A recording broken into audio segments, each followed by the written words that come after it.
خوش آمدید ایک بار پھر آپ کی خدمت میں حاضر ہیں عشق رمضان ٹرانسمیشن کے ساتھ، جو سحری کے بابرکت لمحات میں آپ دیکھ رہے ہیں ٹی وی ون سے براہ راست۔ اب چلتے ہیں اس سیگمنٹ کی جانب جس سے ہماری نشریات کا ہوتا ہے آغاز۔ سیگمنٹ کا نام ہے کلام عشق۔ یا رسول اللہ، یا حبیب اللہ، یا رسول اللہ، یا حبیب اللہ۔ کلام عشق میں آج ہمارے ساتھ روزانہ کی طرح موجود ہیں مفتی محمد شاہد مدنی صاحب، آپ کے ہمارے ہم سب کے پسندیدہ، اور آج کا موضوع بہت پسندیدہ ہے اور موضوع ہے اتباع رسول۔ اس پر گفتگو کریں گے مفتی محمد شاہد مدنی صاحب قرآن پاک کی ایک یا چند آیتوں کا ترجمہ اور مختصر تفسیر کے ساتھ۔ جی مفتی صاحب۔ بسم اللہ الرحمن الرحیم۔ هو القادر هو الحق هو المعین۔ سورہ آل عمران آیت نمبر 31۔ اللہ تبارک و تعالی ارشاد فرماتا ہے، قل، اے محبوب صلی اللہ علیہ وآلہ وسلم آپ ارشاد فرما دیجئے کہ اے لوگو، ان کنتم تحبون اللہ، اگر تم لوگ اللہ سے محبت کرتے ہو، فاتبعونی، تو تم میری اتباع کرو، یحببکم اللہ، اللہ تعالیٰ تم سے محبت فرمائے گا، ویغفر لکم ذنوبکم، اور اللہ تبارک و تعالیٰ تمہارے گناہوں کو بخش دے گا۔ آیہ مبارکہ کا شان نزول یہ ہے کہ نبی کریم علیہ افضل الصلاۃ والتسلیم کفار قریش کے پاس گئے، اس حال میں کہ وہ مختلف بتوں کو سجا کر اس کی عبادت کر رہے تھے۔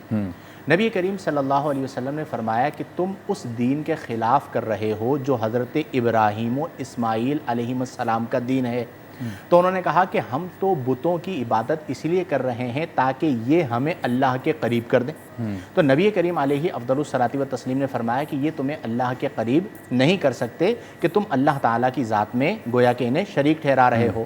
اس پر اللہ تعالیٰ نے ان آیات کو نازل فرمایا کہ اے محبوب صلی اللہ علیہ وسلم آپ ان لوگوں سے فرما دیجئے کہ تم یہ دعویٰ کر رہے ہو کہ ہم اللہ سے محبت کرتے ہیں، تو تم اللہ سے محبت کے دعوے میں سچے تب ہوگے فاتبعونی، جب میری اتباع کرو گے۔ اور جب تم میری اتباع کرو گے تو پہلے تمہارا دعویٰ یہ تھا کہ ہم اللہ سے محبت کرتے ہیں، اب اللہ فرماتا ہے کہ یحببکم اللہ، اللہ تم سے محبت فرمائے گا۔ یہاں پر یہ بات سمجھ میں آئی کہ دعوی محبت وہ اتباع رسول کریم علیہ افضل الصلاۃ والتسلیم کے بغیر مکمل نہیں ہو سکتا، کیونکہ نبی کریم علیہ افضل الصلاۃ والتسلیم کی اتباع کو اللہ نے قرآن میں مشروط فرما دیا کہ محبت الہی تب ہوگی جب میرے محبوب کی اتباع ہوگی۔ نبی کریم صلی اللہ علیہ وآلہ وسلم کی ذات مبارکہ ایک ایسی ذات مبارکہ ہے کہ جو اتباع کے کما حقہ لائق ہے۔ مثال کے طور پر کہ آپ جب کسی کی پیروی کر رہے ہوتے ہیں، کسی کو فالو کر رہے ہوتے ہیں، تو اس کی ذات میں کچھ اچھی صفات ہوتی ہیں۔ میں اکثر یہ بات عرض کرتا ہوں کہ نبی کریم علیہ افضل الصلاۃ والتسلیم کی ذات مبارکہ وہ ذات مبارکہ ہے کہ تمام صفات حسنہ کو لکھیں اور نبی کریم صلی اللہ علیہ وسلم کی ذات مبارکہ کو دیکھیں، وہ صفات کم پڑ جائیں گی، پیچھے رہ جائیں گی، میرے محبوب آقا کی ذات مبارکہ اس سے آگے تشریف لے جائے گی۔ تو جب آپ نبی کریم صلی اللہ علیہ وسلم کی اتباع کرتے ہیں تو اتباع میں ہوتا یہ ہے کہ جس کی آپ اتباع کر رہے ہوتے ہیں آپ کا رنگ ڈھنگ، آپ کی چال ڈھال، آپ کی سوچ اس کے مطابق ہو جاتی ہے۔ تو نبی کریم صلی اللہ علیہ وسلم سے زیادہ درد امت اور کسی کو کس طرح ہو سکتا ہے؟ نبی کریم صلی اللہ علیہ وسلم کو اپنی امت سے کتنا پیار تھا، آپ لوگوں کے کام آیا کرتے تھے، رنگ و نسل کی تعیین کے بغیر ان کی مدد کیا کرتے تھے۔ تو اگر آج ہم میں اتباع رسول آ جائے تو ہم بھی وہ تمام کام کرنے لگ جائیں جو نبی کریم علیہ افضل الصلاۃ والتسلیم کیا کرتے تھے۔ آج ہمارا المیہ یہ ہے کہ ہم ایک طرف دعوی محبت کرتے ہیں لیکن جب میدان عمل میں دیکھا جاتا ہے تو اتباع نظر نہیں آتی۔ تو سوال تو اٹھے گا کہ اگر آپ یہ دعویٰ کرتے ہیں کہ میں رسول اللہ سے پیار کرتا ہوں تو رسول اللہ کے لباس کے مطابق آپ کا لباس کیوں نہیں ہے؟ رسول اللہ صلی اللہ علیہ وسلم کے کلام کے مطابق آپ کا کلام کیوں نہیں ہے؟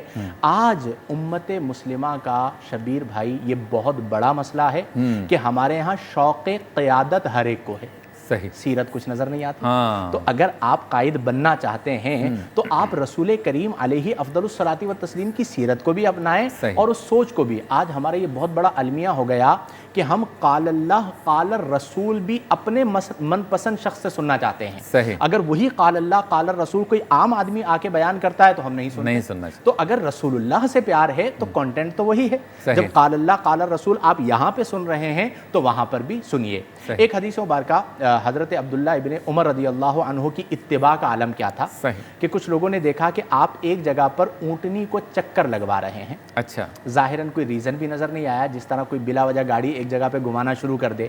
تو کسی نے پوچھا کہ کیا وجہ ہے کہ آپ اونٹنی کو یہاں پہ چکر لگائے چلے جا رہے ہیں. تو حضرت عبداللہ ابن عمر کہتے ہیں کہ کوئی اور وجہ نہیں, میں نے اپنے آقا کو دیکھا تھا کہ آپ یہاں پر اونٹنی کو چکر لگوا رہے تھے, بس میں اپنے آقا کی ادا کو ادا کر رہا ہوں. واہ واہ. آپ دیکھیے کہ اتباع کا عالم کیا ہے کہ نبی کریم صلی اللہ علیہ وسلم کی بس پیروی کرنی ہے جس طرح بھی کی جائے. بخاری شریف کی حدیث مبارکہ ہے کہ حضرت عمر رضی اللہ عنہ نے حجر اسود کو مخاطب کر کے فرمایا کہ میں جانتا ہوں تو پتھر ہے, نہ نفع دے سکتا ہے نہ نقصان دے سکتا ہے, میں تجھے بوسہ اس لیے دے رہا ہوں کہ میں نے رسول اللہ صلی اللہ علیہ وسلم کو دیکھا تھا کہ وہ تجھے بوسہ دے رہے. تو آج ہم سب کو چاہیے کہ اس آیہ مبارکہ کے مصداق کہ قل ان کنتم تحبون اللہ, اگر تم اللہ سے محبت کا ارادہ رکھتے ہو فاتبعونی, تو ہم رسول اللہ کی اتباع کر لیں. اور جب ہم رسول اللہ صلی اللہ علیہ وسلم کی اتباع کریں گے جو کہ مقصود آیت ہے تو ہم میں اجتماعیت آ جائے گی. آج ہمارا جو افتراق ہے اس افتراق کی وجہ یہ ہے کہ ہم نے بزعم خواہش جو ہے مختلف لوگوں کی اتباع شروع کر دی. تو اصل میں جو منصوص اتباع ہے وہ نبی کریم صلی اللہ علیہ وسلم کی اتباع ہے, اور اس اتباع کا نتیجہ یہ ہے کہ آپ کو لوگوں سے پیار ہو جائے گا, آپ لوگوں کے کام آئیں گے, آپ معاشرے کے ایک اچھے انسان بن جائیں گے, جس کے نتیجے میں دنیا بھی اچھی ہوگی اور آخرت بھی اچھی ہوگی. میں اللہ کے حضور دعا کرتا ہوں کہ اللہ تعالیٰ مجھ گناہ گار کو, تمام سننے والوں کو نبی کریم علیہ افضل الصلاۃ والتسلیم کی کامل اتباع کرنے کی توفیق عطا فرمائے. سبحان اللہ, ماشاء اللہ. آپ سے ملاقات ہوتی ہے مختصر سے وقفے کے بعد. وقفے کے بعد جب لوٹیں گے ٹیلی فون لائنز کھلی رہیں گی, سیگمنٹ ہوگا سوال ہمارا جواب آپ کا, اور آج کا سوال ہے کہ موجودہ صورتحال اور ہمارے گناہ. آپ سے ملاقات ہوتی چھوٹے سے وقفے کے بعد. اللہ کی رضا بس بندوں سے